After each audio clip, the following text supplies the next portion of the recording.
Hello friends, आप सभी को पहले नवरात्र की ढेर सारी शुभकामनाएं। माता रानी आप सभी के सभी ड्रीम को पूरा करे और मेरी आशा यही है कि इस साल में आप सभी सिलेक्शन पा जाएं।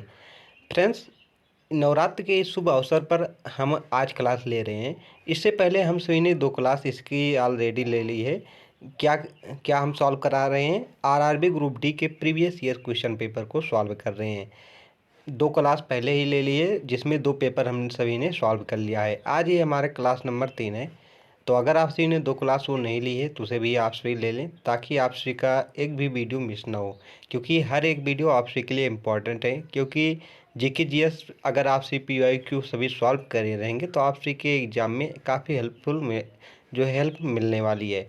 आप सभी को इस क्लास की पीडीएफ जो है हमारे टेलीग्राम चैनल पर मिल जाती है, वहाँ से आप पीडीएफ प्राप्त कर रिवीजन कर सकते हैं। तो चलिए बिना किसी देरी के पढ़ना शुरू करते हैं। देखते हैं आज का पहला क्वेश्चन क्या है। वर्ष 2021 में यू अंडर 20 विश्व एथलेटिक्स चैंपियनशिप में रजत पदक जीतने वाले भारत के लंबे कूद खिलाड़ी की पहचान कीजिए। मतलब इसमें पूछा जा रहा है कि कौन थे वो। तो दोस्तों, मैं आपसे को बता दूं कि इसमें जितने भी क्वेश्चन लिए गए वो सभी आप सभी के जो है एग्ज़ाम के पेपर हैं, एग्ज़ाम के क्वेश्चन लिए गए हैं। और इसमें करंट अफेयर मैं इसलिए शामिल किया हूँ ताकि आप सभी को पता चल पाए। जैसे 2000 हमारा कब 22 में पेपर हुआ था, तो 2021 का भी करंट अफेयर पूछा जा रहा है। इस बार दोस्तों 2025 में आप सभी का पेपर है, तो 2024 का भी करंट अफेयर पूछा जाएगा। इसी बात को बताने के लिए मैं करंट अफेयर के क्वेश्चन भी सॉल्व कराता हूँ, ताकि आप सभी को पता चले। तो इसका राइट आंसर क्या है? शैली सिंह। ऑप्शन हमारा जो है डी बिल्कुल राइट है। नेक्स्ट, 2 मई 2022 में भारतीय मूल के किस व्यक्ति को यूनाइटेड किंगडम के जो है वेस्टमिंस्टर सिटी काउंसिल के लॉर्ड मेयर के रूप में नियुक्त किया गया था? तो इसका राइट आंसर क्या है दोस्तों? जो है करण।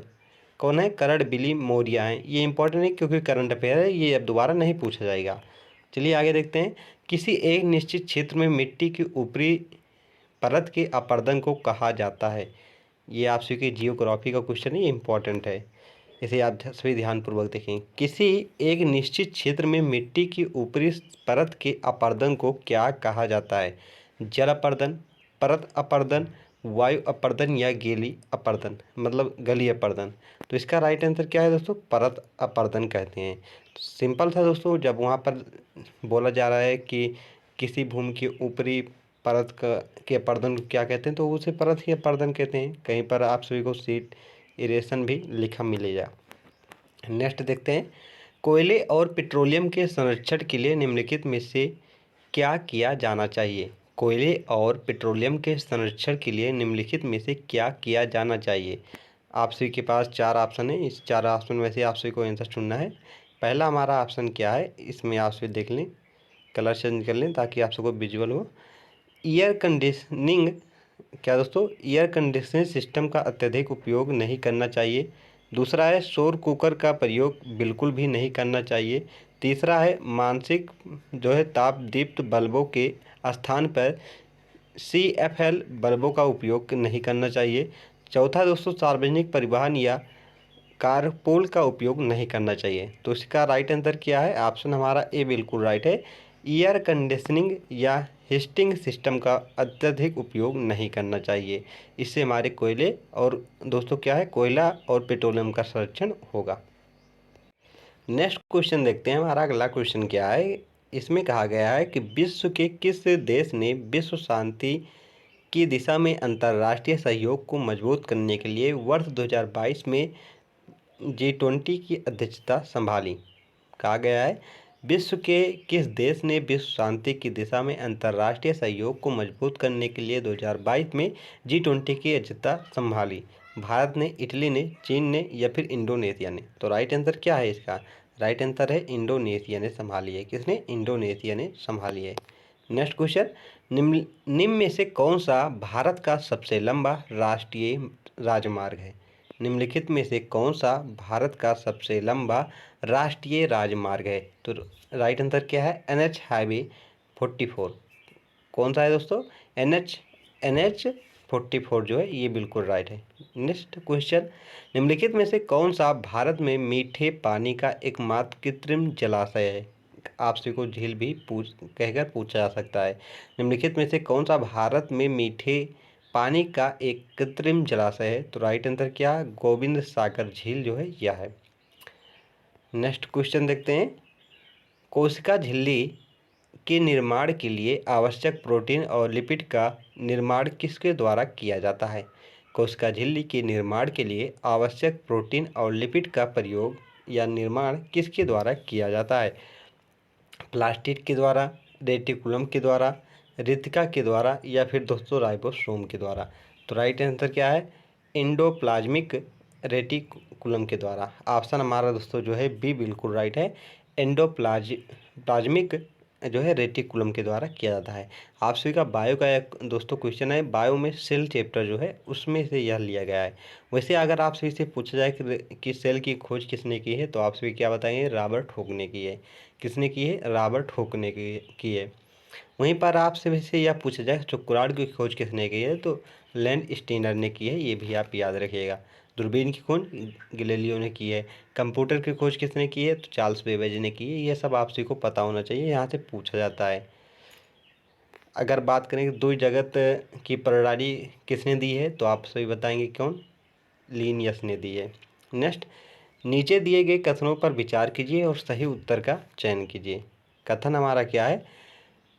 डाबेराइनर ने त्रिक का नियम दिया है, पहला कथन है। दूसरा है डाबेराइनर ने विभिन्न गुणों वाले तत्वों को समूहों में व्यवस्थित करने का प्रयास किया जिनमें से प्रत्येक में 3 तत्व थे। ये दोस्तों आप सभी का केमिस्ट्री का क्वेश्चन है। क्वेश्चन फिर से देख लें कि डाबेराइनर ने त्रिक का नियम दिया है, उसके बाद डाबेराइनर ने विभिन्न गुणों वाले तत्वों को समूह में व्यवस्थित करने का प्रयास किया जिनमें से प्रत्येक में 3 तत्व थे। कथन आप सभी का क्या है? दोनों कथन सही हैं। कथन फर्स्ट और कथन सेकंड की सही व्याख्या है, मतलब। और दूसरे में क्या कहा गया? केवल कथन फर्स्ट सही है। तीसरे में दोनों कथन सही हैं, मतलब इसमें भी यही कहा गया। चौथे में दोस्तों क्या कहा गया है? केवल कथन जो है थर्ड मतलब सेकंड सही है। तो इसका राइट आंसर क्या है? ऑप्शन हमारा बी बिल्कुल राइट है। केवल कथन जो है फर्स्ट सही है। जो है कौन है? डॉबे राइनर ने त्रिक नियम दिया है, ये बिल्कुल राइट है। इंपॉर्टेंट क्वेश्चन है, आपसे इसे दोबारा पूछा जा सकता है। निम्नलिखित में से क्या पारिस्थितिकी तंत्र का एक जैविक घटना नहीं है? इसमें पूछा जा रहा है जो है कौन सी घटना नहीं है? मेढक, मृदा, पुष्प या कीट? तो इसका राइट आंसर क्या है दोस्तों? इसका राइट आंसर है मृदा। मृदा जो है या नहीं है। नेक्स्ट क्वेश्चन देखते हैं। निम्नलिखित में से कौन सा भारत के वित्तीय बजट में शामिल नहीं है? निम्नलिखित में से कौन भारत के वित्तीय बजट में नहीं शामिल है? शाख नियंत्रण, प्राथमिक घाटा, राजकोषीय घाटा या फिर राजस्व घाटा? तो राइट आंसर क्या? शाख नियंत्रण नहीं शामिल है, बाकी ये तीनों घाटा जो है ये शामिल है। नेक्स्ट क्वेश्चन देखते हैं। निम्नलिखित में से कौन सा एक परजीवी पादप है? निम्नलिखित में से कौन सा एक परजीवी पादप है? तो राइट आंसर इसका क्या है दोस्तों? ऑप्शन हमारा जो है बी बिल्कुल राइट है। जो है कष्टकुटा जो है ये बिल्कुल राइट है, परजीवी पादप है। फ्रेंड्स, ये हूबहू आप सभी के एग्जाम के क्वेश्चन हैं जो आप सभी के एग्जाम में पूछे गए हैं, इसलिए आप सभी को लेंगे थोड़ी टफ लग सकती है। लेकिन आप सभी अगर PYQ क्वेश्चन नहीं करेंगे तो आप सभी को यह नहीं अनुमान लग पाएगा कि किस सब्जेक्ट से ज़्यादा क्वेश्चन पूछे जा रहे हैं, किस टॉपिक से पूछे जा रहे हैं, जो आप सभी के लिए बहुत इंपॉर्टेंट है, इसलिए आप सभी को करना चाहिए। नेक्स्ट, निम्नलिखित में से कौन सा एक श्वसन रोग है? इसमें पूछा जा रहा है कौन सा एक श्वसन रोग है? दमा, खसरा, हैजा या मधुमेह? तो राइट आंसर क्या है? दमा। दमा जो है यह एक श्वसन रोग है, इसे आप याद रखें। नेक्स्ट क्वेश्चन, उस विटामिन की पहचान कीजिए जो वसा में घुलनशील है। उस विटामिन की पहचान कीजिए जो वसा में घुलनशील है। तो राइट आंसर क्या है? ए। आपसे को यहाँ पर बता दें विटामिन के बारे में जो आपसे के एग्जाम में पूछा जाता है। अगर बात करें विटामिन की, किसकी? विटामिन की। तो विटामिन दोस्तों, विटामिन के 2 प्रकार होते हैं, एक जल में घुलनशील, जल में, एक वसा में। किस में दोस्तों? एक वसा में। अगर बात करें जल में घुलनशील विटामिन का नाम क्या है, तो आपसे को पता होना चाहिए बी सी। जो विटामिन बी और सी है यह जल में घुलनशील है। वहीं बात करें वसा में घुलनशील, vitamin A, vitamin D, vitamin E और विटामिन के। कौन कौन से? विटामिन ए, डी, ई, के, ये जो है वसा में घुलनशील है। तो आप सभी को पता होना चाहिए विटामिन जो है दो प्रकार के होते हैं, एक जल में घुलनशील, एक वसा में। जल में घुलनशील विटामिन का नाम BC है, वसा में घुलनशील विटामिन का नाम ADEK है। अगर बात करें कि विटामिन क्या हमें ऊर्जा प्रदान करती है, तो आप सभी को पता होना चाहिए विटामिन जो है हमें ऊर्जा प्रदान नहीं करती है। इसकी बहुत कम मात्रा हमारे शरीर के लिए आवश्यक होती है, मतलब शरीर में इसकी बहुत ही कम मतलब मात्रा उपस्थित होनी चाहिए। इसके कारण शरीर का विकास होता है और स्वास्थ्य का विकास होता है, ये आप याद रखें। चलिए अब आगे देखते हैं। नेक्स्ट क्वेश्चन हमारा जो है, पंचमहल किस शहर में स्थित है? आपसे पूछा गया था पंचमहल जो है यह किस शहर में स्थित है? दिल्ली में, फतेहपुर सीकरी में, आगरा में या फिर लाहौर में? तो राइट आंसर क्या है? फतेहपुर सीकरी में स्थित है। नेक्स्ट, निम्न में से कौन सा तत्व सर्वाधिक अभिक्रियाशील है? इसमें पूछा गया है निम्नलिखित में से कौन सा तत्व सर्वाधिक अभिक्रियाशील है? तो राइट आंसर क्या है? कैल्शियम, सी है जो है ये बिल्कुल राइट है। नेक्स्ट क्वेश्चन, जून 2022 तक की स्थिति के अनुसार भारतीय संविधान की 8वीं अनुसूची में कितनी भाषाएं थी? जून 2022 के स्थिति के अनुसार भारतीय संविधान की 8वीं अनुसूची में कितनी भाषाएं थी? तो राइट आंसर क्या है? 22 भाषाएं। अगर बात करें कि मूल संविधान में जो 8वीं सूची थी इसमें कितनी भाषाएं थी? तो 14 थी। कितनी थी? 14 थी। बाद में सिंधी जोड़ी गई 71वें संविधान संशोधन के द्वारा, फिर सिंधी, फिर बोडो, डोगरी, ये सब जोड़ी गई, नेपाली, कोंकणी, मणिपुरी, ये सब भाषाएं बाद में जोड़ी गई। पहले 14 थी, उसके बाद जो है 8 और जोड़ी गई। नेक्स्ट क्वेश्चन देखते हैं, निम्न में से किस भारतीय शास्त्रीय नृत्य में कथानक को हमेशा हाथ के इशारों और चेहरों के भावों का प्रयोग करके व्यक्त किया जाता है? तो राइट आंसर क्या है? कथकली। क्या है राइट आंसर? कथकली है। ऑप्शन हमारा ए बिल्कुल राइट है। अगर बात करें कथकली किस राज्य का शास्त्रीय नृत्य है, तो आप सभी को पता होना चाहिए केरल का है। कहाँ का है? केरला का है। वहीं बात करें कि दोस्तों उड़ीसी है, ये कहाँ का? उड़ीसा का है। उड़ीसा का है। भारतनाट्यम कहाँ का है? तमिलनाडु का है। कथक कहाँ का है दोस्तों? तो यूपी का है। कहाँ का है? यूपी का, ये आप याद रखिएगा। और आपसे भी यह पूछा जाए मोहिनीअट्टम कहाँ का है, तो आप सभी बताएंगे केरल का है। नेक्स्ट क्वेश्चन देखते हैं, निम्नलिखित में से क्या आर्थिक गतिविधियों के प्राथमिक क्षेत्र के अंतर्गत आता है? निम्नलिखित में से क्या आर्थिक गतिविधियों के प्राथमिक क्षेत्र में आता है? आपसे पूछा जा रहा है इसमें प्राथमिक क्षेत्र में कौन आता है? तो राइट आंसर क्या है? कृषि जो है यह प्राथमिक क्षेत्र में आता है। बैंकिंग जो है तृतीय क्षेत्र में आता है। शिक्षा जो है तृतीय क्षेत्र में आता है, ये आप याद रखिएगा। आप सभी ने इकोनॉमिक्स पढ़ा होगा। क्या दोस्तों? इकोनॉमिक्स।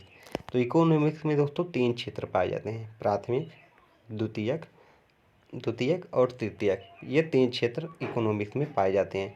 प्राथमिक क्षेत्र में वो होते हैं जो प्राकृतिक वस्तुओं से, मतलब प्राकृतिक चीज़ों में पाए जाते हैं, जैसे खेती हो गया दोस्तों। क्या हो गया? खेती हो गया। जैसे खेती से आप गेहूँ उत्पादन कर रहे हैं तो ये प्राथमिक ही आएगा। तो उसके बाद प्राथमिक से जो विनिर्माण कर कर बनता है उसे द्वितीयक क्षेत्र में रखा जाता है। जैसे गेहूँ उत्पादन प्राथमिक क्षेत्र में हुआ, उससे क्या बन गया? उससे बटर बन गया। क्या बन गया? बटर। तो बटर जो है दोस्तों ये द्वितीय क्षेत्र में आएगा। और तृतीय क्षेत्र में क्या होता है? तृतीय क्षेत्र में जो सेवाएं हमें प्रदान होती है, जैसे मैं आपसे को क्या कर रहा हूँ, पढ़ा रहा हूँ, तो ये तृतीय क्षेत्र में आएगा। डॉक्टर जो हैं ये आप सभी की जो मतलब दवा करते हैं वो किस क्षेत्र में आएगा? तृतीय में, क्योंकि वो आप सभी की सेवा कर रहे हैं। तो ये आप याद रखिएगा। चलिए आगे देखते हैं नेक्स्ट क्वेश्चन हमारा क्या है, भारत सरकार द्वारा ग्रामीण अवसंरचना के क्या दोस्तों उन्नयन हेतु भारत निर्माण किस पंचवर्षीय योजना के तहत शुरू किया गया था? भारत सरकार द्वारा ग्रामीण अवसंरचना के उन्नयन हेतु भारत निर्माण किस पंचवर्षीय योजना के तहत शुरू किया गया था? छठी, 8वीं, 9वीं, 10वीं? तो राइट आंसर क्या है? जो है 10वीं पंचवर्षीय योजना के द्वारा शुरू किया गया है।